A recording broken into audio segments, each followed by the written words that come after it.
আজকে দেশ নেত্রী বেগম খালেদা জিয়া অসুস্থ মমস্য অবস্থায় হাসপাতালে ভর্তি। কখন যে কি হবে আমরা কেউ জানি না। হয়তোবা বড় কোনো দুঃসংবাদ আসতে পারে, আবার বড় কোনো সুসংবাদও আসতে পারে। অনেকে বলতেছেন জনাব তারেক রহমান বিএনপির ভারপ্রাপ্ত চেয়ারম্যান, তিনি লন্ডন থেকে রওনা করেছেন। আগামীকাল অর্থাৎ ৩ তারিখে উনি নাকি দেশে আসবেন। আমরা শুনতেছি, আলহামদুলিল্লাহ আসা দরকার। কারণ এই বিপদের সময় সবচাইতে মায়ের পাশে একটা সন্তানের থাকা দরকার।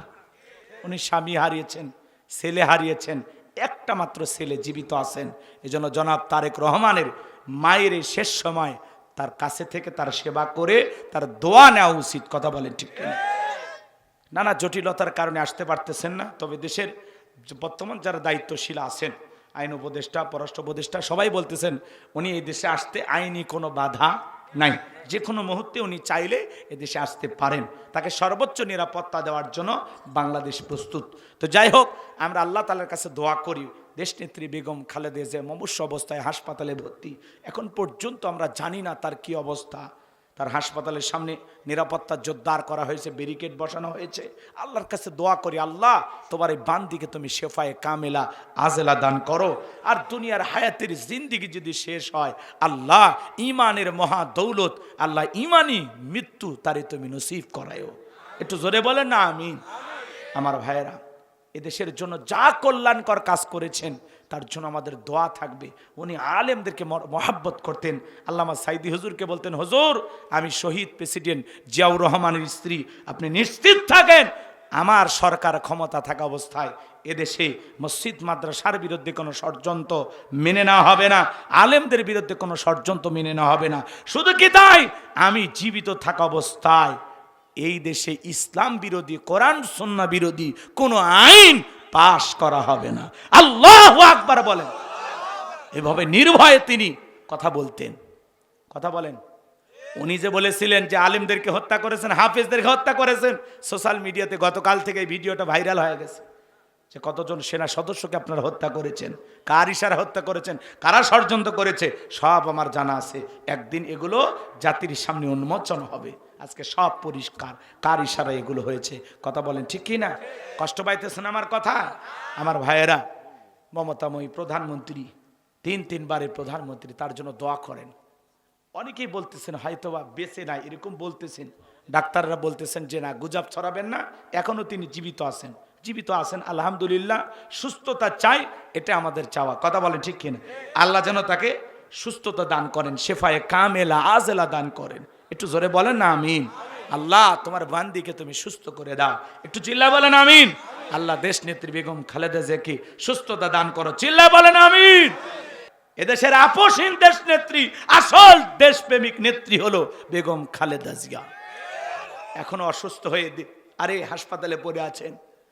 সারা দেশের লক্ষ লক্ষ মানুষ তার জন্য দোয়া করতেছে। উনি ওনার জীবন দশায় যতবার প্রধানমন্ত্রী হয়েছেন, দেশ নেত্রী বেগম খালেদা জিয়া কখনো আলেমদেরকে অপমান করেন নাই, কোন আলেমকে তিনি জেলখানায় বন্দী করেন নাই, ইসলামের বিরুদ্ধে কোনো আইন পাশ করেনি। কথা বলেন ঠিক কিনা? উনি আলেমদেরকে বড় মহাব্বত করতেন, ভালোবাসতেন। 2013 সালে যখন শাপলা চত্বরে নির্বিচারে আলেমদেরকে হত্যা করা হয়েছিল, উনি তখন বজ্রে কণ্ঠে সময়ের সাহসী একজন নেত্রী বেগম খালেদা জিয়া বক্তব্য দিয়ে বলেছেন, কতজন হাফেজকে হত্যা করেছেন, কতজন আলেমকে হত্যা করেছেন, কতজন সেনা সদস্যদেরকে হত্যা করেছেন, আপনারা যা শুরু করেছেন আল্লাহর গজব পড়বে। কি বলেন? আল্লাহর গজব পড়ে নাই? দেশনেত্রী বেগম খালেদা জিয়াকে তার নিজ বাসস্থান ক্যান্টনমেন্টের বাসা থেকে বের করে দিয়েছেন। উনি বলেছেন জোর করে দরজা ভেঙে আমার ঘরে প্রবেশ করানো হয়েছে। উনি সেই সময় 9-10 মিনিট বক্তব্য দিয়ে জোরে চোখের পানি ছেড়ে দিয়ে কান্না করেছেন আর বলেছেন, আমি কার কাছে বিচার দেব, কার কাছে সাহায্য চাইবো, আমি আমার আল্লাহর কাছে বিচার দিলাম। কি বলেন? আল্লাহ বিচার করে নাই? আপনি করেছেন দেশনেত্রী বেগম খালেদা জিয়াকে ঘর ছাড়া, আর আল্লাহ এমন পরিবেশ তৈরি করেছে আপনাকে করেছে দেশ ছাড়া। কথা বলেন ঠিক কিনা? এই জন্য বেশি বাড়তে নাই। দুটাই নেত্রী, কথা বলেন, দুইজনই মহিলা মানুষ, একজন আলেমদেরকে মহাব্বত করতেন, ভালোবাসতেন, মসজিদ মাদ্রাসাকে ভালোবাসতেন, আর একজন আলেমদেরকে দেখতেই পারতেন না। দাড়ি টুপি দেখলে তার কাছে জঙ্গি মনে হইতো। কথা বলেন ঠিক কিনা? আজকে কই পৃথিবীর কোন মুসলিম রাষ্ট্রে আপনার জায়গা হয়নি। কথা কন না খায়, পাশের দেশ হিন্দু দাদাদের কাছে গেছেন, এটার দ্বারা প্রমাণ হয় এই পৃথিবীর কোন মুসলিম রাষ্ট্র আপনাকে ভালোবাসে না। কথা কন, কারণ আপনি একজন মুসলমানের স্ত্রী, মুসলমানের মেয়ে। আপনি যাবেন সৌদি আরব, আপনি যাবেন কাতার, আপনি যাবেন দুবাই, কিন্তু আপনি কেন ভারতে? কথা কন না কেন বাজান? এগুলো বললে তো আপনারা মন খারাপ করেন। যারা এই মুসলমানের রক্ত নিয়ে খেলা করে তাদের জীবনের পরিণতি ভালো হয় না। কথা বলেন, যারা রাতের আধারে শাপলা চত্বরে আলেমদেরকে হত্যা করেছিল, এদেশের নির্ভম আলেমদেরকে ফাঁসির দড়িতে ঝুলিয়েছিল, মিথ্যা মামলা হামলা দিয়ে এদেশের অসংখ্য মানুষকে জেলখানায় বন্দী করে রেখেছিল, যারা এই জুলাইয়ে অসংখ্য মায়ের বুক খালি করেছিল, আজকে তারা ক্ষমতার চেয়ে রেখে পালিয়ে গেছে। যেই ট্রাইব্যুনাল গঠন করে আল্লামা সাইদি হুজুরের মৃত্যুদণ্ডের রায় দেওয়া হয়েছে, ওই একই ট্রাইব্যুনালে, নিজের তৈরি করা ট্রাইব্যুনালে নিজের নামে ফাঁসির রায় হয়ে গেছে। খেলা কার? খেলা কার? এরপরে উনি বলতেছে আমি দেশের কাছে আছি, শর্ট করে ঢুকবো। কথা বলেন, ঢুকবেন তো বের হলেন কেন? কথা কন। যাওয়ার আগে বলে যান নাই? বলে গেছে আপনাদেরকে? আমাকে বলেনি, আপনাদেরকে বলছে? তাহলে আসার আগে বলার দরকার নাই। এই দেশ আপনার বাবার, এই দেশ আপনার স্বামীর, আপনি আসেন। কথা কন। বুবু আইবা, তুমি আইবা গো, সেই দিন আইসা বুবু ক্ষমতা পাইবা না। ও বুবু আইবা, তুমি আইবা গো, সেই দিন আইসা বুবু ক্ষমতা পাইবা না। খোঁজ নাই বহু কাদের কাকার, অবস্থা খারাপ দরবেশ বাবার, হাউন আঙ্কেল এখন সামনে আসে না। নেতা কর্মী সব জেলের ভিতর, বুবু আছে ডরের ওপর, কখন জানি আসে গ্রেফতারি পরোয়ানা। বুবু আইবা, তুমি আইবা গো, সেই দিন আইসা বুবু চিয়ার পাইবা না। ক্ষমতার চেয়ার থেকে নামা সহজ, কিন্তু ওই চেয়ারে ওটা কঠিন। কথা বলেন। এমন একটি সূরা নিয়ে আজকে আলোচনা করবো। এই সূরাটা সবার মুখস্থ আছে না?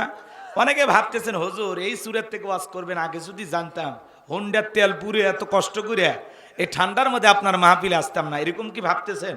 আচ্ছা বলেন তো বাজান, পরিচিত পথে পথ চলা সহজ না কঠিন? পরিচিত মানুষের সাথে কথা বলে ভালো লাগে না খারাপ লাগে? পরিচিত পথে পথ চলা যেমন সহজ, পরিচিত মানুষের সাথে কথা বলে যেমন ভালো লাগে। বক্তা যদি পরিচিত আয়াত বা সূরা থেকে আলোচনা করে তাহলে ওইটা শুনে আরো বেশি মজা লাগবে। কারণ যেই জিনিস যত বেশি জানবেন তাতে চর্চা কমে না বাড়ে? চর্চা কমে না বাড়ে? হয়তোবা সূরা কাউসারের তাফসীর আপনারা যেভাবে জানেন, আমি হয়তোবা সেভাবে জানি না। আজকে আমি যেভাবে বলবো হয়তোবা আপনারা এইভাবে শোনেন নাই। কথায় আছে এক একটা ফুলের এক একটা সুঘ্রাণ। কথা বলেন ঠিক কিনা? একটু শুনেই যান কিছুক্ষণ। রাজি আছেন তো? তাহলে কোনো কথা নাই, এদিক সেদিক যাওয়ার কোনো সুযোগ নাই। আল্লাহর কোরআন থেকে কথা হবে। বলেন তো বাজান, একটা কোরআন চাইলাম দিল নাই তো? এ কোরআনের মধ্যে কোনো ভেজাল আছে বাজান? বলেন, কোনো মিথ্যা আছে? কোনো ধোঁকা আছে? থাকবে কি করে? কিতাবটি নাজিল করেছেন কে? সে আল্লাহ রাব্বুল আলামিন বলেন, যালিকাল কিতাবু লা রাইবা ফি। আমার আল্লাহ রাব্বুল আলামিন বলেন এটি এমন একটি কিতাব যেই কিতাবের মধ্যে কোনো সন্দেহ নাই, কোনো সংশয় নাই, কোনো মিথ্যা নাই, কোনো ধোঁকা নাই। There is no doubt. বলুন আল্লাহু আকবার। হুদাল্লিল মুত্তাকিন, মুত্তাকি বান্দাদের জন্য গাইডলাইন হিসাবে, পথ প্রদর্শক হিসাবে আসমান থেকে কিতাবটি নাজিল করেছেন কে? সেই কোরআনের আলোচনা শুনলে লাভ না লস? লাভটা কি আমার আল্লাহ জানায় দিলেন, ওয়া ইযা কুরিয়াল কুরআনু ফাসতামিউ লাহু ওয়া আনসিতু লাআল্লাকুম তুরহামুন। সূরা আরাফ আয়াত নাম্বার 204 আমার আল্লাহ রাব্বুল আলামিন জানায়া দিলেন, তোমাদের সামনে যখন কোরআন পাঠ করা হয়, কোরআনের আলোচনা করা হয়, চুপ করে কান লাগিয়ে মনোযোগ সহকারে কোরআনের কথাগুলো শ্রবণ করো। যারা চুপচাপ কোরআনুল কারীমের কথাগুলো শ্রবণ করবে, আমার আল্লাহ রাব্বুল আলামিন আসমান থেকে তাদের উপরে আল্লাহ রহমত বৃষ্টির মতো নাজিল করবেন। বলুন সুবহানাল্লাহ। এই জায়গায় আল্লাহর রহমত নাজিল হইতেছে। এজন্য কানটা খরগোশের মতো খাড়া করে আমার এই কথাগুলো শুনবেন মহাব্বতে। আমার সঙ্গে সবাই তিলাওয়াত করুন। সূরাটা মুখস্থ আছে না? সবাই একবার করে আমার সঙ্গে পড়ুন। আউযু বিল্লাহি মিনাশ শাইতানির রাজিম। বিসমিল্লাহির রাহমানির রাহিম। বিতাড়িত মুরদাদ শয়তানের কাছ থেকে আল্লাহ পাকের কাছে আশ্রয় প্রার্থনা চাচ্ছি। পরম করুণাময় সীম দয়ালু আল্লাহ তাআলার নামে শুরু করছি। ইন্না আ'তাইনাকাল কাউসার ফাসাল্লি লিরাব্বিকা ওয়ানহার ইন্না শানিয়াকা হুয়াল আবতার। আল্লাহু আকবার। যে কোনো আয়াত বা সূরার তাফসীর করতে হলে কোন প্রেক্ষাপটে কোন সময় আল্লাহ তাআলা সেই আয়াতটি বা সূরাটি নাজিল করেছেন, সে নাজিলের প্রেক্ষাপট জানার দরকার আছে না নাই? আরবিতে বলা হয় শানি নজুল। যদি শানি নজুল আলোচনা করা হয় তাহলে তাফসীর বুঝতে সহজ হয়। তাহলে আল্লাহ তাআলা তার হাবিবের উপরে কোন প্রেক্ষাপটে কোন সময় এই সূরাটি নাজিল করেছেন, সেই নাজিলের প্রেক্ষাপটে একটু জানার দরকার আছে না নাই? জোরে বলেন বাজান, জানার একটু দরকার আছে না নাই? সম্মানিত ভাইয়েরা আমার, বিশ্বনবীর প্রিয় সাহাবী হযরতে আনাস রাদিয়াল্লাহু তাআলা আনহু বলেন, নবীজি কাবার হাতিমে হেলান দিয়া বসা। আমি তাকায়া দেখি নবীজির মনটা ভীষণ খারাপ, মুখটা মলিন, চোখের কোনা দিয়া অশ্রু ঝরতেছে। হযরতে আনাস ডেকে বলেন, কিছুটা সময় অতিবাহিত হয়ে যাওয়ার পরে আমি তাকায়া দেখি আমার নবীজি মুস্কি মুস্কি হাসতেছেন। বলুন সুবহানাল্লাহ। হযরতে আনাস ডেকে বলেন, নবী গো, এই মাত্র দেখলাম মুখটা মলিন, চোখের কোনা দিয়ে অশ্রু ঝরতেছে, আবার কেনই বা মুস্কি মুস্কি হাসেন? আমার নবী কেন কাঁদেন, কেন হাসেন? এর পিছনে রহস্য আছে না নাই? নবীজির কান্না করার কারণ হলো নবীজির কলিজার টুকরা ছেলে সন্তানগুলো জন্মগ্রহণ করে আর এক এক ছেলে সন্তানগুলো মারা যায়। আবুল কাসেম মারা যায়, আবু তাহের মারা যায়, ইব্রাহিম মারা যায়। বাবা হিসাবে নবীর মনেও কষ্ট লাগে কিনা? ছেলেগুলো জন্ম নেয় আর এক এক মারা যায়। নবীজির কাছের চাচা নাম হলো আবুল আহাব, ডেকে বলে, ভাতিজা, তোমার বংশে ভাতিজারও কেউ থাকলো না, তুমি একটা লেজ কাটা, তুমি একটা নির্বংশ, তুমি একটা হাট করে জোরে কন্যা উজুবিল্লাহ। একে তো সন্তান হারানোর ব্যথা, আবার আপন মানুষদের সমালোচনা, নবীর মনের কষ্ট কমে না বাড়ে? আপনারাই বলুন বাজান, আল্লাহ না করুক আপনার আমার সন্তান যদি মারা যায়, কাছের আত্মীয় স্বজনদের উচিত বিপদের দিনে সান্ত্বনা দেওয়া। বাবা তুমি সবর করো, ধৈর্য ধারণ করো, জীবন মৃত্যুর মালিক আল্লাহ। আল্লাহ সন্তান দিয়েছে, আল্লাহ নিয়েছে, মন খারাপ করো না। আল্লাহ যদি চায় বছর না ঘুরতে আবারও তোমাদের ঘর আলোকিত করে সন্তান দিতে পারেন, তিনি কে? কাছের মানুষদের উচিত বিপদের দিনে সান্ত্বনা দেওয়া, কিন্তু নবীর চাচা আবুল আহাব এতটাই খারাপ, সান্ত্বনা দেওয়া দূরের কথা, ডেকে বলে, ভাতিজা, তুমি একটা লেজ কাটা, তুমি একটা নির্বংশ, তুমি একটা হাট করে জোরে কন্যা উজুবিল্লাহ। আমার ভাইয়েরা, এই পৃথিবীর জমিনে অনেক নবী রাসূলকে আল্লাহ তাআলা পাঠিয়েছেন, তাদেরকে আল্লাহ তাআলা সন্তান দান করেছেন। অনেক পয়গম্বরের সন্তান প্রাপ্ত বয়স পর্যন্ত, যৌবন পর্যন্ত জীবিত ছিল, কিন্তু নবীজির একটা ছেলে সন্তানও কেন প্রাপ্ত বয়স পর্যন্ত, যৌবন পর্যন্ত পৃথিবীর জমিনে জীবিত থাকলেন না? আল্লাহ তাআলা কেন তাদেরকে শিশুকালে উঠায় নিলেন? এর পিছনে কারণ আছে না নাই? নবীজির ছেলে সন্তানগুলো কেন শিশুকালে বিদায় নিল?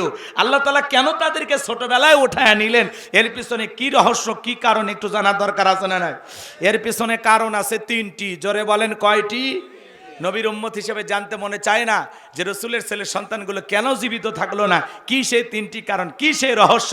কারা কারা শুনবেন একটু হাত তুলে দেখান তো বাজান। লিল্লাহে তাকবীর। হাত নামান আমার ভাইয়েরা। কি সেই তিনটি কারণ যদি আমি বলতে চাই, 3 নাম্বার আয়াতের আলোচনা করা লাগবে। আমি কি 1 নাম্বার আয়াত বাদ দিয়ে 3 নাম্বারে যাব, নাকি আস্তে আস্তে শুরু করা যাক? ধৈর্য আছে তো ভাই? আমার ভাইয়েরা গভীর মনোযোগ দিয়ে শুনবেন, রসুলের ছেলে সন্তানগুলো কেন জীবিত থাকলো না, কি সেই 3টে কারণ আমি অবশ্যই আপনাদেরকে বলবো যদি আপনাদের ধৈর্য থাকে। আমি যে কথা বলতে চাচ্ছিলাম বাজান, একে তো সন্তান হারানোর ব্যথা, আপন মানুষদের সমালোচনা, অন্যদিকে সাহাবায়ে কেরাম যারা ইসলাম ধর্ম গ্রহণ করে কাফের বেঈমানরা তাদের উপর নির্যাতন জুলুমের স্টিম রোলার চালায়। হযরতে বেলাল তখনও কালেমা পড়ে মুসলমান হন নাই। নবীজি রাতের বেলায় দারুল আরকামে বসা, হযরতে বেলাল নবীজির দরবারে উপস্থিত হয়ে গেলেন।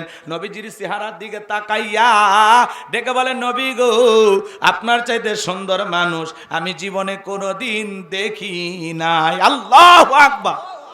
আপনার আমার নবী কতটা সুন্দর ছিলেন জানেন? হযরতে জাবের রাদিয়াল্লাহু তাআলা আনহু বলেন, পূর্ণিমার রাত আমি রসুলের বাড়িতে গিয়েছিলাম, সেদিন দেখেছিলাম চাঁদ উদয় হয়েছে 2টা, একটা চাঁদ আসমানে আর একটা চাঁদ জমিনে। হযরতে জাবের ডেকে বলেন, আমি একবার আকাশের পূর্ণিমার চাঁদের দিকে তাকাই, আর একবার নবীর চেহারার দিকে তাকাই, ওই আকাশের পূর্ণিমার চাঁদের চাইতেও আমার নবীকে আমার কাছে বেশি সুন্দর মনে হয়।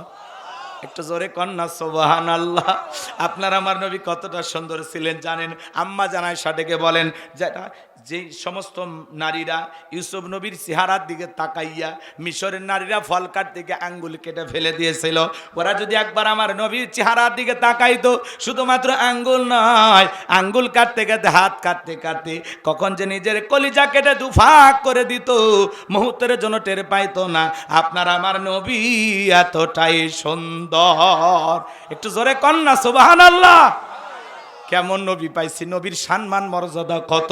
এক জায়গায় বললাম, ভাই বলেন তো আমাদের নবীর নাম কি? বলে হুজুর আব্দুল কাদের জিলানী। পীর সাহেবের নাম মুখস্থ আছে, কপাল পরা রসুলের নামটা বলতে পারে না। কেমন নবী পাইছি বাজান গো আমার। আম্মা জান আয়েশা ডেকে বলেন, ও দুনিয়ার মানুষ, তোমাদের একটা সূর্য আছে, আমি আয়েশার একটা সূর্য আছে। তোমাদের সূর্য উদয় হয় দিনের বেলায়, আর আমি আয়েশার সূর্য উদয় হয় রাতের বেলায়। আম্মা জান আয়েশা বলতেছেন, আমি একদিন সেলাইয়ের কাজ করতেছিলাম, হঠাৎ করে হাত থেকে সুইটা পড়ে গেল, বাতিতে কোনো তেল ছিল না, বাতি জ্বালাইতে পারলাম না, অপেক্ষায় আমি বইসা থাকলাম। নবীজি যখন এশার সালাত আদায় করার পরে ঘরের ভিতরে সর্বপ্রথম প্রবেশ করে নবীজি আম্মা জান আয়েশাকে সালাম দিলেন। নবী ঘরে ঢুকে স্ত্রীকে কি দিলেন? সালাম। জোরে বলেন, কি দিলেন? তাহলে নবীর উম্মত হিসাবে এই আমল আপনার আমার ঘরে চালু থাকার দরকার আছে না নাই?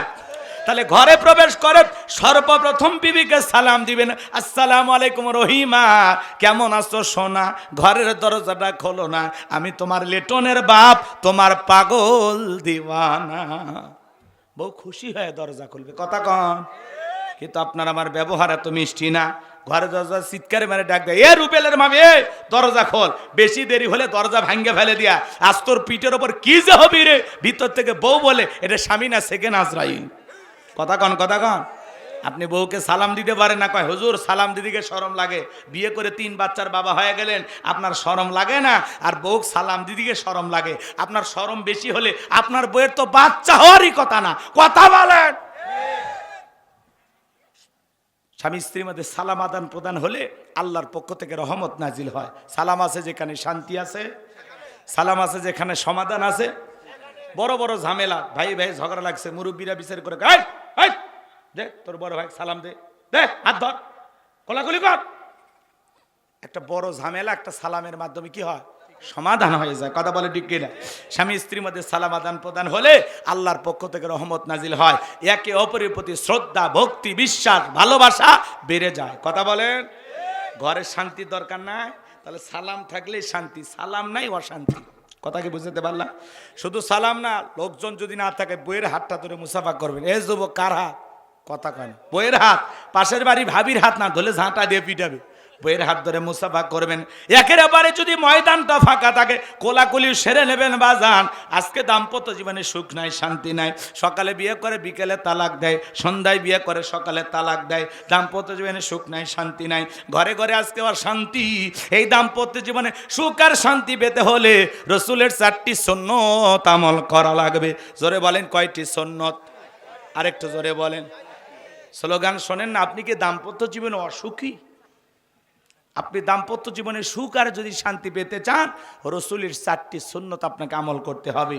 বিশ্বাস করেন, মৃত্যু পর্যন্ত আপনাদের দাম্পত্য জীবনে কোনো অশান্তি থাকবে না। এই সম্পর্ক মৃত্যু পর্যন্ত টিকে থাকার গ্যারান্টি। আল্লাহু আকবার কোন। কারা কারা এই 4টে সুন্নত ঘরে নিয়ে যাবেন একটু হাত তোলেন তো দেখি। লিল্লাহি তাকবীর। আল্লাহ কবুল করেন, জোরে বলেন আমিন। আমার ভাইরা লম্বা আমি করতে চাচ্ছিলাম না, যে কথা বলতে চাই। প্রথমে হয়তো আজকে বউ সালাম দিলে বউ চমকে উঠতে পারে, কারে সালাম দিলা? তখন বলবেন শেফালির মাও তোরে সালাম দিলাম। বলতে পারে আজকে আবার কোন হুজুরের মুরিদদের বাড়িতে ঢুকলা, সেদিন তো উমুকের গাছের কলা চুরি করলা। কথা বোঝেন নাই? বউ কিন্তু সহজে আপনার সালামের জবাব নাও দিতে পারে। 2-4 দিন দিতে দিতে অভ্যাসে পরিণত হয়ে যাবে। প্রথম 2-4 দিন শরম করতে পারে। শরম ভাঙানোর দায়িত্ব আপনার, নাকি আমি ভাঙাবো? কে ভাঙাবে? আপনি। আপনার বইয়ের শরম ভাঙাবেন। পারবো তো ইনশাল্লাহ? আমার ভাইয়েরা, যে কথা বলতে চাচ্ছিলাম গভীর মনোযোগ দিয়ে কথাগুলো শুনে যান। আম্মা জান আয়েশা ডেকে বলেন, নবীজি যখন সালাম দিয়ে প্রবেশ করলেন, নবীজির চেহারার আলোতে সুইটা কই পড়ে আছে আমি পরিষ্কার দেখতে পেয়েছি। কেমন নবী পাইছি বাজান, নবীর সম্মান মর্যাদা কত। যে নবী হ্যাঁ বললে তামাম পৃথিবীবাসীর জন্য আল্লাহ পাক হালালে পরিণত করে দেয়, যে নবী না বললে তামাম পৃথিবীবাসীর জন্য আল্লাহ পাক হারামে পরিণত করে দেয়, যে নবী আসমানের চাঁদের দিকে ইশারা করলে চাঁদ 2 টুকরো হয়ে যায়, জমিনে পা তুললে মাওলা পাকের আরশে আজিমে পৌঁছে যায়। নবী যখন জমিনে পথ চলেন, আসমানের মেঘ আসে নবীকে ছায়া প্রদান করতেন। যেই নবীর চেহারার উপরে মশা মাছি পড়া হারাম।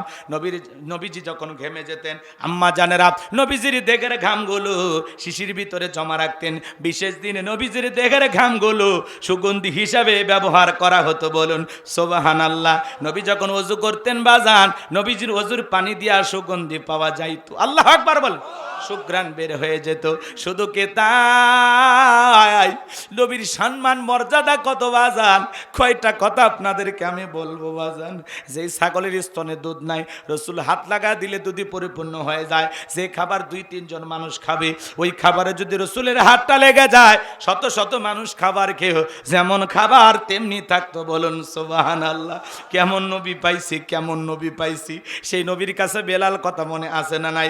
বেলাল ডেকে বলে, নবী আপনি কালেমার দাওয়াত দেন, ইসলামের প্রচার প্রসার করেন, দয়া করে আমারে কালেমা পড়ে মুসলমান বানায় দেন। নবীজি পড়া দিলেন, লা ইলাহা ইল্লাল্লাহু মুহাম্মাদুর রাসূলুল্লাহ সাল্লাল্লাহু আলাইহি ওয়াসাল্লাম। হযরতে বেলাল কালেমা পড়ে মুসলমান হয়ে গেল। নবী আমার ডেকে বলে, বেলাল ইসলামের অবস্থা এখন ভালো না, কালেমা পড়ে তো আপাতত প্রকাশ করা যাবে না। আপনারা বলেন তো বাজান, ইসলামের অবস্থা কি সব সময় ভালো থাকে? আজও তামাম পৃথিবীর দিকে তাকায় দেখেন, ওই তামাম পৃথিবীর জালেম আর বেঈমানেরা, ওই সাদা চামড়ার দলেরা, ওরা ঐক্যবদ্ধ হয়েছে পৃথিবীর জমিন থেকে ইসলাম আর মুসলমানকে মুছে ফেলে দেবে। কিন্তু বলেন তো বাজান, কঠিন কালে কি এটা সম্ভব হবে? হবে না। কারণ ওরা তো জানে না ইসলামের সুইচ আছে কার হাতে। আমার আল্লাহ ডেকে বলেন, ইউরিদুনা লিতুফিউ নূরাল্লাহি বিআফওয়াহিহিম ওয়াল্লাহু মুতিম্মু নূরিহি ওয়ালাউ কারিহাল কাফিরুন। সূরা সাফ আয়াত নাম্বার 8 আল্লাহ রাব্বুল আলামিন জানিয়ে দিলেন, কাফেররা চাই মুখের বোধ করে দিনের আলোকে, ইসলামের আলোকে, কোরআনের আলোকে নেভায়া দিতে। আমার আল্লাহ দেখে বলেন, আল্লাহু মুতিম্মু নূরিহি, এই জমিনে দিনের আলোকে, কোরআনের আলোকে, ইসলামের আলোকে আমি আল্লাহ রাব্বুল আলামিন প্রতিষ্ঠিত করেই ছাড়ব। যদিও কাফের বেঈমানদের অন্তরে যত ধরনের জ্বালা যন্ত্রণা হোক না কেন, বলুন আল্লাহু আকবার। ইসলাম ছিল, ইসলাম আছে, ইসলাম থাকবে। ইসলামকে থামায়া দিতে আসবে যারা, আল্লাহ তাদেরকে থামিয়ে দেবেন। কথা বলেন ঠিক কিনা? ইসলামকে বিদায় করতে আসবে যারা, আল্লাহ তাদের বিদায়ের ঘন্টা বাজাবে। নমরুদ, ফিরাউন, আবু জাহেল যেমন পারে নাই, বর্তমান পৃথিবীর নেতানিয়াহু বলেন, ডোনাল্ড ট্রাম্প বলেন, আর ভারতের মোদি বলেন, এ সমস্ত জানোয়ারেরাও পারবে না। কথা কন না কে? আমি যে কথা বলতে চাচ্ছিলাম বাজান, নবী ডেকে বলে, বেলাল ইসলামের অবস্থা কোন ভালো না, কালেমা পড়েছো, আপাতত প্রকাশ করা যাবে না। বেলাল ডেকে বলে, নবী আমার জীবনের কোনো দাম নাই। আমার মনিব ওমায়কে বলেছিলাম উটদুম্বা ছাগল পেশাব পায়খানা করে দেয়, এই ঘরে থাকতে আমার বড় কষ্ট হয়। ওমায় ডেকে বলে, বেলাল উটদুম্বা ছাগলের দাম আমার কাছে আছে, কিন্তু তোর মতো কালো হাফসি বেলালের দাম আমার কাছে নাই। নবী আমার জীবনের কোনো দাম নাই, আপনি শুধু আমাকে দোয়া করে দেন মৃত্যু পর্যন্ত যেন কালেমার পথে টিকে থাকতে পারি। এই কথা বলে হযরতে বেলাল চলে গেলেন। পরের দিন সকালবেলা সূর্য উদয় হয়ে গেছে, অনেকটা বেলা হয়ে গেছে, বেলাল দরজা খোলে না। অন্য চাকর যারা আছে নালিশ নিয়ে চলে গেছে ওমায়ের কাছে, যায় বলে, নেতা এখন পর্যন্ত বেলাল দরজা খোলে নাই, তাই নাকি? বলে হ্যাঁ। ঠিক আছে চলো তো যাই। এইবার দরজায় ডাক দেয়, এই বেলাল দরজা খোল। হযরতে বেলাল দরজা খোলে না, জোরে করে ধাক্কা মারছে, যখন দরজা খুলে গেছে তখন এইবার ওমায়ে তাকায় দেখে যেই রাত্রিতে বেলাল কালেমা পড়ে মুসলমান হয়েছে, ওই রাত্রিতে একটা উটদুম্বা ছাগলের কাছে কোনো পেশাব পায়খানা নাই। জোরে কোন মারহাবা। এইবার ওমায় ডেকে বলে, এই চাকরের দল, বেলালের বিরুদ্ধে মিথ্যা অভিযোগ দাও। তোমরা যখন ঘুমাচ্ছিলে বেলাল তখন ময়লা আবর্জনা পরিষ্কার করেছে, তাকায় দেখো না একটা উটদুম্বা ছাগলের কাছে কোনো পেশাব পায়খানা নাই, যাও নিজেদের কাজ করো। এই কথা বলে ওদেরকে তাড়িয়ে দিয়া এক পা দুপা করে বেলালের কাছে চলে গেলেন বাজান। হযরতে বেলাল দেয়ালে পিঠটা লাগায়া জিব্বা নাড়ায়া জিকির করতেছে কার। এইবার হযরত বেলালকে হালকা করে ধাক্কা মারছে, যখন জবান দিয়ে কালেমার আওয়াজ বের হয়েছে তখন এইবার ওমায় ডেকে বলে, বেলাল রে তোর জবান দিয়ে কি শুনলাম, তুমি কি মুসলমান হয়েছো? হযরতে বেলাল ডেকে বলে, মুসলমান হয় যারা মিথ্যা কথা বলতে পারে না তারা। অকুলু কওলান সাদীদা। আল্লাহু আকবার। মুসলমানেরা হলো সত্যবাদী, মুসলমানেরা কখনো মিথ্যাবাদী হতে পারে না। আমাদের সমাজে মিথ্যাবাদী আছে না নাই? ভরা পেটে মিথ্যা, খালি পেটে মিথ্যা, ঘুমানোর আগেও মিথ্যা, ঘুম থেকে উঠে মিথ্যা। এত মিথ্যা কথা বলে বাজান, মিথ্যা বলতে বলতে চেহারাটা বেঁকা হয়ে গেছে, এক পা কবরে চলে গেছে। শয়তান পর্যন্ত বলে আমি এত মিথ্যা কথা বলি না। এই কথা বলেন। থাকে টাঙ্গাইলে, কয় আমি এখন মধুপুরে। মিথ্যাবাদী আছে না? কয় দোস্ত 2 মিনিট তারা, 2 মিনিট, কয় 2 দিন পরে দেখা হয়, কয় দোস্ত পরে আর তোর কথা মনে নাই। ওই 2 মিনিট কি কিয়ামতের 2 মিনিট? এরকম লোক আছে না নাই? এসনা বাজানে হেলাই খেলা আমরা কত মিথ্যা কথা বলি। মুসলমানের জবান দিয়া মিথ্যা কথা বের হতে পারে না। মুসলমান হবে সত্যবাদী, কথা বলেন ঠিক কিনা? আমার ভাইয়েরা গভীর মনোযোগ দিয়ে কথাগুলো শুনে যান বাজান। এইবার ওমায় ডেকে বলে, বেলাল রে তুমি যদি চাও উটদুম্বা ছাগলের মালিক তোমাকে বানায় দেব, থাকার জন্য ভালো ঘরের ব্যবস্থা করে দেব। এখনো সময় আছে। আব্দুল্লাহর বেটা মুহাম্মদ সাল্লাল্লাহু আলাইহি সাল্লামের কালেমা ছেড়ে আবারও বাপদাদার ধর্মে ফিরে আসো। হযরতে বেলাল ডেকে বলে, ওমাইয়া দুনিয়ার কোন পার্থিব সম্পদের বিনিময়ে বেলাল তার ঈমান বিক্রি করবে না। আল্লাহু আকবার। এইবার ওমায় ডেকে বলে, এ বেলাল আমার কথা যদি না শোনো বড় নেতা আবু জেলকে খবর দেব। হযরতে বেলাল ডেকে বলে, কোন বড় নেতা ছোট নেতা কোন কাউকে কোনার টাইম নাই। আমি দুনিয়ার কোন আবু জেলকে ভয় করি না, আমি ভয় করি আমার আল্লাহকে। আল্লাহ ছাড়া ঈমানদার পৃথিবীর কাউকে ভয় করতে পারে না। আল্লাহ ছাড়া পৃথিবীর কাউকে ভয় করা জায়েজ। কথা কি বুঝতে পারছে?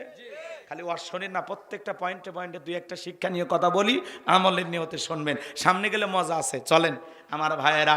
এইবার উমায় চলে গেল আবু জেলের বাড়িতে, যাই বলে, নেতা সংবাদ খুব খারাপ, আমার বাড়ির কিদোদার বেলাল কালেমা পড়ে মুসলমান হয়েছে। তাই নাকি? বলে হ্যাঁ। ঠিক আছে যাও, আমি আসতেছি। আবু জেলের কিছু সাঙ্গপাঙ্গ ক্যাডার মাস্তান ছিল, যাদের কাজই হলো মুসলমানদের উপর নির্যাতন জুলুম চালানো।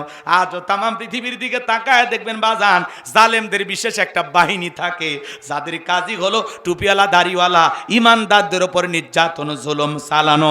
আজও চীনের করে মুসলমানদেরকে ধরে নিয়ে যাও, উলঙ্গ করে করাত দিয়ে চেরা হয়। আজও মুসলমানদের গুলি বর্ষণ করা হয়। আজও ভারতের জমিনে গরুর গোশত খাওয়ার অপরাধে মুসলমানকে পিটানো হয়। কথা বলেন। মুসলমানেরা কি তামাম পৃথিবীতে শান্তিতে আছে? আমার বাবাজিরা দিল দিয়ে কথাগুলো বোঝার চেষ্টা করবেন। এই আবু জাহেল সাঙ্গ পাঙ্গ ক্যাডার মাস্তান সাথে নিয়া ওমায়ের বাড়িতে হাজির হয়ে গেল। ডাইকা বলে বেলাল এই দিকে আই। এসব কি শুনছি বেলাল, তুমি নাকি মুসলমান হয়েছো? বেলাল বলতেছে যা শুনেছেন সত্য, আমি মুসলমান হয়ে গেছি। এইবার আবু জাহেল ডেকে বলে বেলাল আমি তোরে পার্সোনাল ভাবে মহাব্বত করি, তোর উপর একটা বিশেষ নজর ভালোবাসা কাজ করে। বেলাল তুমি যদি চাও উর্দুম্মা ছাগলের মালিক তোমাকে বানায় দেব, থাকার জন্য ভালো ঘরের ব্যবস্থা করে দেব, ব্যবসা বাণিজ্য যদি করতে চাও দিরহাম টাকা পয়সা যা লাগে তোমাকে দেব। ও বেলাল তুমি চাইতে দেরি, তোমার চাহিদাটা পূরণ করতে দেরি করব না।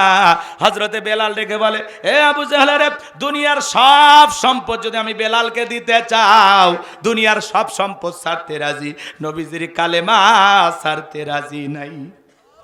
একটু জোরে কর না আল্লাহু আকবার।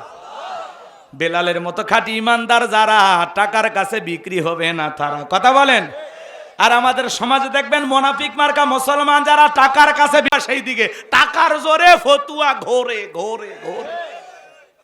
হ্যাঁ, দুনিয়ার একটু সুবিধা পাওয়ার জন্য হ্যাঁ কত আলেম বাতিলের পা চাটা গোলাম হয়, মাথা নত করে এক প্যাকেট বিরিয়ানি খায়া কয় ম্যাডাম আপনি জান্নাতি, টিকিট কনফার্ম। হুজুর আছে না? এ ভাই আপনারা কি মন খারাপ করতেছে? কোন আলেম দুনিয়ার স্বার্থের কাছে বিক্রি হতে। বেলালের উত্তরসূরি যারা, এরা কখনো বাতিলের পা চাটতে পারে, কিন্তু বলেন চাটে না। কিছু টুপিওয়ালা দাড়িওয়ালা সুবিধাবাদ জিন্দাবাদ। আলহামদুলিল্লাহ বাংলাদেশের 8টি ইসলামী দল ঐক্যবদ্ধ হয়েছেন। তারা বলতেছেন আগামীতে ইসলামের বাক্স হবে একটি। আল্লাহু আকবার বলেন। তারা চাচ্ছেন আল্লাহর জমিন আল্লাহ দিন প্রতিষ্ঠিত হোক, আল্লাহ কবুল করেন। আর এর বিরোধিতা যারা করবে, এর বাহিরে যারা ষড়যন্ত্র করবে, বুঝে নেবেন ওরা হলো টাটকা মুনাফিক। কথা বলেন। আমরা আল্লাহর এই জমিন আল্লাহর দিন প্রতিষ্ঠিত হোক চাই না? বলেন তো এই কোরআন দিয়ে এই সমাজ রাষ্ট্র চলুক আমরা চাই না? এটা চাওয়া থাকা লাগবে, কবে হবে না হবে সেটা পরেকার হিসাব, কিন্তু আমরা চাই জমিন যার, আইন চলবে সে আল্লাহর। আল্লাহর পাঠানো সংবিধান দিয়ে আমরা চলতে চাই। কথা বলেন। সামনে যা দুই একটা কথা বলবো যদি সুযোগ হয়। মন খারাপ করতেছেন আমার ভাইয়েরা, গভীর মনোযোগ দিয়ে শোনেন। এইবার আবু জাহেল ডেকে বলে বেলাল সোজা আঙ্গুলে ঘিউ না উঠলে আঙ্গুলে একটু বাঁকা করা লাগবে। এই কথা বলে যুবকদের লেলিয়ে দিলে চাবুক দিয়ে পিটাও। হযরত বেলালকে চাবুক দিয়ে পিটানো শুরু করা হলো। এরা যত জোরে চাবুক মারে বেলাল তত জোরে কালেমা পড়ে। চাবুক দিয়ে পিটাইতে পিটাইতে কালো চামড়াগুলো ফেটে রক্ত জোড়া শুরু হয়ে গেল। আবু জাহেল থেকে বলে বেলাল চাবুক দিয়ে পিটাইলা, এ বেলাল পিটতে পিটতে রক্ত জড়তেছে রে বেলাল, তবু কি তুমি মুহাম্মাদের কালেমা ছাড়বি না? হযরতে বেলাল ডেকে বলে আবু জাহেল রে, মারতে মারতে যদি মেরেও ফেলে দাও জীবনটা দিতে রাজি, নবীজির কালেমা ছাড়তে রাজি নাই। আল্লাহু আকবার। এইবার আবু জাহেল ডেকে বলে এ যুবকের দল, বেলালের পায়ে রশি লাগাও, উঠের পায়ের সঙ্গে বাঁধো, আর মরুভূমির উত্তপ্ত গরম বালিতে শেষরায় শেষরিনা ঘোরা হলো। তাই করা হলো বাজান। হযরতে বেলালের পায়ে রশি লাগাইয়া উটের পায়ের সঙ্গে বাইধা আরবের উত্তপ্ত গরম বালিতে শেষরায় শেষরানে ঘোরা হলো। আরবের বালিগুলো এত গরম, সাল দিলে মুড়ি হয়ে যায়, এত উত্তপ্ত ফুটান্ত গরম বালি। শুধু কি তাই বাজান, বাবলা গাছের কাঁটাগুলো জিব্বার ভিতরে পেরেগের মতো মারাগুলো। ইসলামের প্রথম মুয়াজ্জিন বেলাল, কতটা নির্যাতন জুলুম চলতেছে তার উপরে বাজান। এইবার বিকেল বেলা আবু জাহেল নিয়ে আসে বলে বেলাল রে, চাবুক দিয়ে পিটাইলাম, পায়ে রশি লাগাইয়া নিয়ে ঘুরলাম, এ বেলাল এত নির্যাতন জুলুম তোর উপরে করা হলো, তবু কি নবী মুহাম্মদ সাল্লাল্লাহু আলাইহি সাল্লামের কালেমা ছাড়বি না? হযরতে বেলাল ডেকে বলে আবু জাহেল রে, মারতে মারতে যদি মেরেও ফেলে দাও, বেলাল নিঃশ্বাস থাকবে যতদিন, বেলাল ইসলামের পথে টিকে থাকবে ততদিন। আরেকটু জোরে বলেন না আল্লাহু আকবার। এবার আবু জাহেল ডেকে বলে যুবকের দল, বড় একটা পাথর নিয়ে এসে বেলালের বুকের উপরে চাপায়া দাও। বিশাল বড় একটা পাথর নিয়ে এসে বেলালের বুকের উপরে চাপায়া দেওয়া হলো। আবু জাহেল মনে করলো পাথরে চাপার আঘাতে বেলাল মারা যাবে।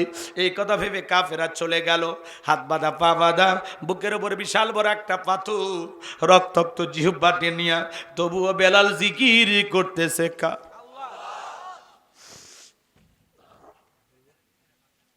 ভাইয়েরা।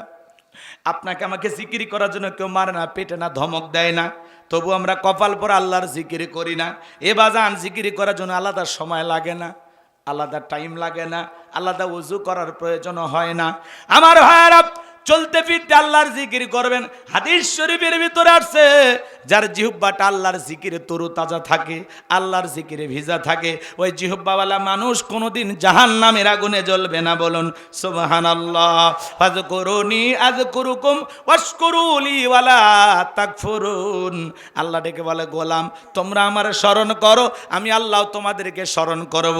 কৃতজ্ঞতা প্রকাশ করো, অকৃতজ্ঞ হইও না। মাঠে কাজ করতে করতে জিকির করা যায়, ব্যবসা বাণিজ্য করতে করতে জিকির করা যায়, রিক্সা ভ্যান চালাইতে চালাইতে জিকির করা যায়, দোকানদারি করতে করতে জিকির করা যায়। সব সময় জবানে জিকির চালু রাখবেন। সুবহানাল্লাহ, আলহামদুলিল্লাহ, আল্লাহু আকবার, লা ইলাহা ইল্লাল্লাহ, লা ইলাহা ইল্লাল্লাহ, লা ইলাহা ইল্লাল্লাহ, সুবহানাল্লাহি ওয়া বিহামদিহি, সুবহানাল্লাহিল আযীম। নবীর এক সাহাবী ডেকে বলে, নবী এত আমলের কথা আমার মনে থাকে না, এত কিছু আমি মাথায় মনে রাখতে পারি না, সহজ কিছু আমল আমারে দেন। আল্লাহর নবী দেখে বলে, আমার সাহাবী সব সময় আল্লাহর জিকিরে জিহ্বাটা তরুতাজা রাখবে। এই জিহ্বাটা আল্লাহর জিকিরে তরুতাজা রাখবা, এই জিকিরই তোমাকে জাহান্নামের আগুন থেকে বাঁচায়া জান্নাতে নিয়ে যাবে। একটু জোরে কন্যা সুবহানাল্লাহ। মা বোন যারা আবার শুনতে চান, মা মাসে আপনারা বেশ কয়েকদিন অসুস্থ থাকেন, যেই সময় আপনারা নামাজ পড়াও নিষেধ আছে মা, কিন্তু ওই সময়গুলোতে আপনারা জিকির করে কাটাবেন। জিকিরি করতে কোনো বাধা নাই। কথা বোঝা গেল? জিকির করতে কোনো বাধা নাই। মা বোন যারা আবার শুনতেছেন, মা গোলাম রব্বানির এই কথাটা আপনারা আমল করবেন। আল্লাহ আমার মা বোনদেরকে আমল করার তৌফিক দান করুন। জোরে বলুন আমিন। জিকির করলেন মুমিনের ঈমান তরু তাজা হয়। আল্লাহু আকবার বলেন। অন্তরের ময়লা মরিচা দূর হয়ে যায়। চলেন না বাজান, সামনের দিকে যায়। হযরতে বেলালের বুকের উপরে পাথর, রক্তাক্ত জিহ্বাটিয়া চোখের কোণাতে পানি জড়তেছে। বেলাল তবুও জিহ্বা নাড়ে, আল্লাহর জিকির করে, আর চোখের পানি ছেড়ে দিয়ে কাঁদে আর ডেকে বলে, আল্লাহ তুমি তো সেই আল্লাহ, ইব্রাহিমের জন্য যদি নমরুদের আগুনকে ফুলের বাগান বানায় দিতে পারো, ও আল্লাহ তুমি কি পারো না বেলালের বুকের পাথরটাকে তুলার মতো নরম বানায় দিতে? আল্লাহ বুকের উপরে পাথর থাকার কারণে তোমার মতো মালিকের জিকির করতে বড় কষ্টকর। ও আল্লাহ তুমি কি পারো না বেলালের বুকের পাথরটাকে তুলার মতো নরম বানায় দিতে? হযরতে বেলাল চোখের পানি ছেড়ে দিয়া দোয়া করতে দেরি, আসমানের মালিক আল্লাহ দোয়াটা কবুল করতে দেরি করে না। আমার আল্লাহ বেলালের দোয়া কবুল করে সাথে সাথে বেলালের বুকের পাথরটাকে আল্লাহ তুলার মতো নরম বানিয়ে দিয়েছেন। বলুন সুবহানাল্লাহ। বেলালের নিঃশ্বাসের সাথে পাথর ওঠে আর নামে। আল্লাহু আকবার। আশিকে রাসূল বেলাল, নবীর পাগল বেলাল, নবীকে কতটা ভালোবাসতেন জানেন? নবী যখন মক্কা নগরীতে পথ চলতো, বেলাল একবার ডানে যায় আর একবার বামে যায়। নবী দেখে বলে, বেলাল বুঝি না একবার ডানে আর একবার বামে, কারণটা কি? হযরতে বেলাল ডেকে বলে, নবী আপনি কালেমার দাওয়াত দেন, ইসলামের প্রচার প্রসার কোন কাফেরা হল আপনার শত্রু, আপনাকে টার্গেট করে যদি দূর থেকে তীর নিক্ষেপ করে গো নবী, ওই তীরটা যেন সর্বপ্রথম আমি বেলালের বুকের ভেতরে ঢোকে। আবার বাম দিকে যায়, মনে মনে ভাবি ওরা যদি বাম থেকে তীর নিক্ষেপ করে, ওই তীরটা যেন সর্বপ্রথম আমি বেলালের বুকের ভেতরে ঢোকে। আমি বেলাল মারা গেলে ইসলামের ক্ষতি হবে না, আপনি নবী মারা গেলে ইসলাম আর মাথা উঁচু করে সামনের দিকে দাঁড়াতে পারবে না। নিজের জীবনের বিনিময়ে নবীকে আগলায় রাখতেন বেলাল। বলুন আল্লাহু আকবার। আর একটু জোরে বলেন আল্লাহু আকবার। সেই বেলালের উপর নির্যাতন জুলুমের কথা বিশ্ব নবীর কান পর্যন্ত যখন পৌঁছে গেল, নবী তখন আবু বকরকে ডেকে বলল, আবু বকর বেলালের কষ্টের কথা আমার সহ্য হয় না, যাও যাও তুমি আমার বেলাল জন্য একটা কিছু করো। হযরত আবু বকর সিদ্দিক রাদিয়াল্লাহু তাআলা আনহু কয়েক গুণ দাম বেশি দিয়া গোলামীর জীবন থেকে হযরত বেলালকে আজাদ করলেন, মুক্ত করলেন। বলুন আল্লাহু আকবার। এই যখন ইসলামের অবস্থা, সন্তান হারানোর ব্যথা, কাফেরদের সমালোচনা আর সাহাবায়ে কেরামদের উপর নির্যাতন জুলুম, এই জন্য নবীজির মনটা খারাপ। নবীর যখন মন খারাপ, নবীকে সান্ত্বনা দেওয়ার দায়িত্ব কার? আমার আল্লাহ ডেকে বলে, জিবরাইল আমার বন্ধুর মা নাই, বাবা নাই, আমি সারা আমার বন্ধুর কেউ নাই রে জিবরাইল।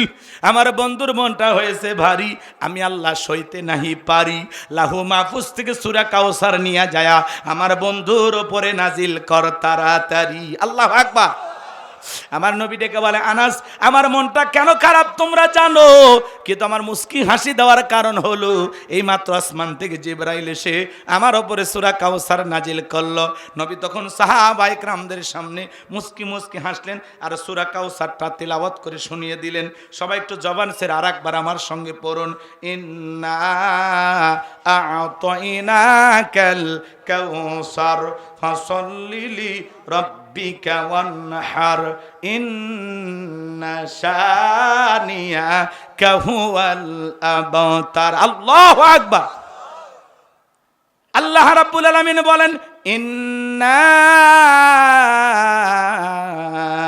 আ'তাইনাকাল কাউসার, অবশ্যই আমি আল্লাহ পাক আপনাকে হাউজে কাউসার দান করেছি। এই পৃথিবীর অন্য কোন নবী রাসূলকে আল্লাহ তাআলা হাউজে কাউসার দান করেন নাই। আপনার আমার নবীকে আল্লাহ স্পেশাল ভাবে ভালোবাসা হাউজে কাউসার গিফট করেছেন। বলুন সুবহানাল্লাহ।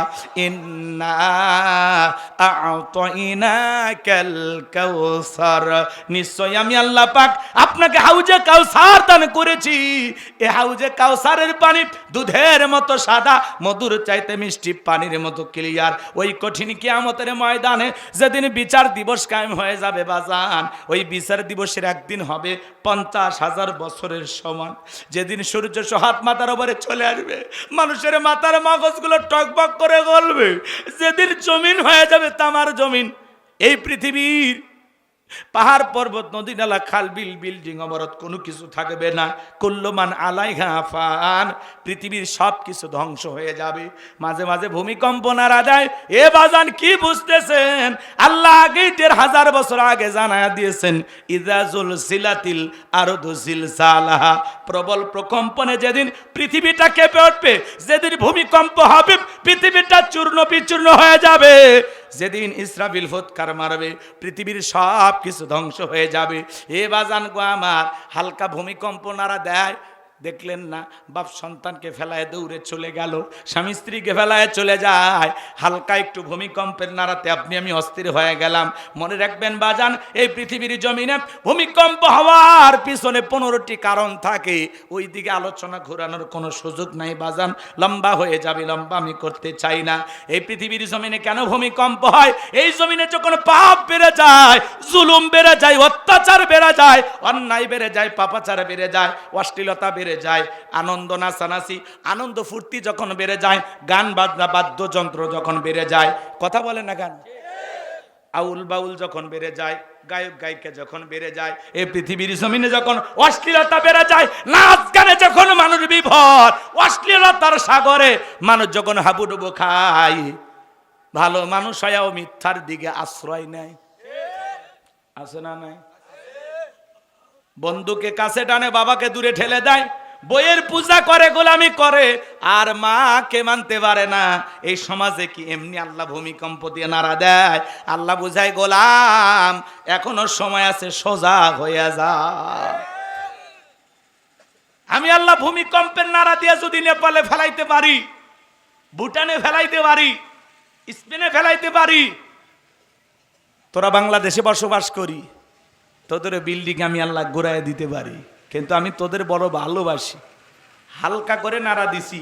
এই নাড়া যদি 30-40 সেকেন্ড হয়, আর এই ভূমিকম্পের মাত্রা যদি 9 অতিক্রম করে, কিচ্ছু খুঁজে পাওয়া যাবে না। কথা বলেন। এই যে গতকালকেও কয়েকটা জেলায় ভূমিকম্প হয়েছে বাজার, মাঝে মাঝে হইতেছে। আল্লাহ সতর্ক করে দেয়, বান্দা সাবধান হয়ে যা। কোনো একদিন ঘুমাবেন, সেদিন ভূমিকম্প হয়ে যাবে। ফজরের নামাজ পড়ে যারা ঘুমাবে, ওটাই তার জীবনের শেষ আমল হবে। কথা বলে ঠিক কিনা? আর যে কপাল পরারা পড়বে না, তাদের শেষ আমল কি হবে আল্লাহ ছাড়া কেউ জানে না। কষ্ট হচ্ছে আপনাদের না? আমার কথাই বিরক্ত হন? ফিরে আসার দরকার আছে না নাই? গুনাহ থেকে বেঁচে থাকার দরকার আছে না নাই? পাপ ছেড়ে দেওয়ার দরকার আছে না নাই? গান বাজনা অশ্লীলতা ছেড়ে দেওয়ার দরকার আছে না নাই? আল্লাহ আমাদের হেদায়েত দান করেন। একটু জোরে কর না আমিন।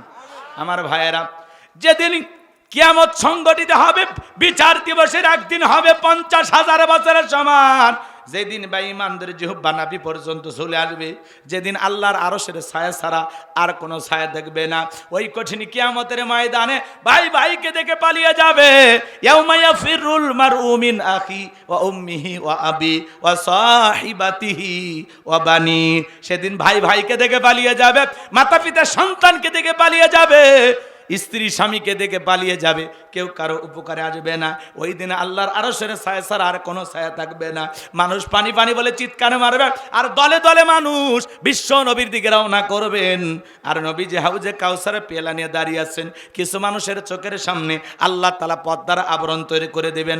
আমার আল্লাহ ডেকে বলে, আমার আল্লাহ তাআলার পয়গাম্বার মুহাম্মদ রাসূলুল্লাহ সাল্লাল্লাহু আলাইহি সাল্লাম যখন সংখ্যায় কম দেখবেন, তখন আল্লাহকে ডেকে বলবেন, আল্লাহ আমি আমার অনেক উম্মতকে দেখতে পাইলাম, কেন জানি সংখ্যাটা কমে গেল, বুঝতে পারলাম না। আমার আল্লাহ তখন ডেকে বলে, বন্ধু পাইকারি দরে সবাইকে আপনি হাউজে কাউসারে পানি পান করাইতে পারবেন না। দুনিয়ার জীবনে 2টি অপরাধ করেছিল যারা, আজকে কিয়ামতের ময়দানে আপনার হাতে হাউজে কাউসারের পানি পাবে না তারা। জোরে বলেন কয়টি অপরাধ? 2টা আঙ্গুল তুলে বলেন তো বাজান, কয়টা অপরাধ? একটু জানার দরকার আছে না নাই? কয়েকটা মিনিটের মধ্যে আলোচনা ফিনিশিং দেব বাজান, গোসায় নিয়ে আসছি। বিরক্ত হবেন না, ওটা বর্ষা করবেন না, পরিবেশটা নষ্ট করবেন না। পায়ে হাত দিয়ে অনুরোধ করি বাজান একটু আলোচনাটা শুনে যান। জীবন পরিবর্তনের জন্য এতটুকু আলোচনায় যথেষ্ট হতে পারে। কি সেই 2টা অপরাধ একটু জানার দরকার আছে না নাই? একটু পরেই বলতেছি বাজান, মন খারাপ করবেন না, চলেন না সামনের দিকে যাই। নবীজি হাউজে কাউসার পিয়ালা নিয়ে দাঁড়িয়ে আছেন। নবীজিকে কিয়ামতের ময়দানে দেখবেন, আর নবীজির হাতে হাউজে কাউসারের পানি পান করবেন। এমন দৃশ্যের মুখোমুখি কি আপনারা একটু হতে চান? কারা কারা কিয়ামতের ময়দানে নবীজির হাতে হাউজে কাউসারে পানি পান করতে চান? 2টা হাত তুলে আমার আল্লাহকে একটাবার দেখান, আর আমার সঙ্গে বলুন, হে আল্লাহ আমাদের সবাইকে কিয়ামতের ময়দানে নবীজির হাতে হাউজে কাউসারের পানি পান করার তৌফিক দান করুন। জোরে বলেন আমিন। আর একটু চিল্লায় বলেন আমিন। আরো একবার জোরে বলেন আমিন। হাত নামান। আমার ভাইয়েরা, হাউজে কাউসারের পিয়ালা নিয়ে রাসূল দাঁড়িয়ে আছেন। নবীজিকে দেখবেন, আর নবীজির হাতে হাউজে কাউসারের পানি পান করবেন। সুবহানাল্লাহ বল। পানি চাইলেই কি পাওয়া যাবে? আমি আপনাদের এলাকা আসলাম, একটা ছেলের হাতে কিছু চকলেট দিলাম, দিয়ে বললাম, ভাতিজা তুমি আমার জন্য এক বদা পানি নিয়ে আসো। ওই ছেলেটা চকলেট পায়ে মারছে দৌড়, মাঝখানে আছার খাইয়ে পড়ে গেছে, হাঁটু ছিলে গেছে, রক্ত বের হয়েছে। এরপরে বদনা ভরিয়া পানি নিয়ে আমার সামনে হাজির। আমি তখন বললাম, ভাতিজা এই পানি টানতে গিয়ে তোমার কষ্ট হয়েছে, মাঝখানে আছার খাইয়ে পড়ে গেছো, হাঁটু ছিলে গেছে, রক্ত বের হয়েছে, ব্যথাও মনে হয় পাইছো। ওই ছেলেটার হাতে চকলেট থাকার কারণে বলতেছে, আমি এরকম কত পরে যাই, আমার কিছুই হয় না। ওই চকলেটের খুশির কারণে ব্যথাকে ব্যথা মনে হচ্ছে না। কিয়ামতের ময়দানে নবীজির হাতে এক পেলা হাউজের কাউসারের পানি তকদিরে নসিবে ভাগ্যে যদি জুটে যায়, রসুলের হাতে এক পেলা হাউজে কাউসারের পানি, নবীজির হাতে হাউজে কাউসারের পানি, আর আল্লাহর আরশের নিচে ছায়া, ভাগ্যে যদি জুটে যায়, কিয়ামতের কঠিন দিন আপনার কাছে কঠিন মনে হবে না, আল্লাহ সহজ করে দেবেন। আর এই 2 জায়গায় অবস্থান মানে আপনি জান্নাতি, আপনার আর কোনো টেনশনই নাই। নবীজির হাতে এক পেয়ালা হাউজে কাউসারের পানি পান করবেন, জান্নাতে ঢোকা পর্যন্ত আপনার আর তৃষ্ণাই লাগবে না, তৃষ্ণাই মিটে যাবে। বলুন সুবহানাল্লাহ।